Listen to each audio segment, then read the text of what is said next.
ঠাকুর মশাই আপনি বড় দেরি করে আইলেন। কাল আমগো গৃহপ্রবেশ আনন্দ তো কবে আপনার খবর দিছে। অহন আপনি ফর্দ লিখবেন, সে ফর্দ লইয়া বাজারে গিয়া জোগাড় জান্তি কইরা একদিনের ভিতরে। আমি আপনাদের যা ফর্দ দিতেছি আপনার কোনো অসুবিধা হইব না। দর্শকমার দোকানে গেলেই সকল কিছু দিয়া দিব। আমি অখনই লিখে দিতেছি। আর একখান কথা, হোম করুন তো তার লেখা কিছু জিনিস পৃথক করে লিখে দিতেছি।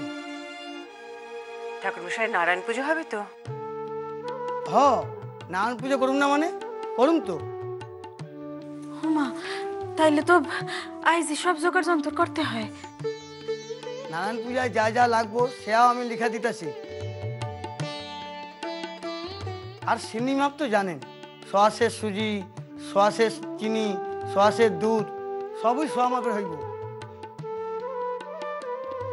আনন্দ, ঠাকুর মশাই ফর্দ লিখতেছেন, ওনারে লিখতে দাও। তুমি এই যে বাসায় তোমার নিমন্ত্রণ করা বাকি আছে সেরা ফেলো।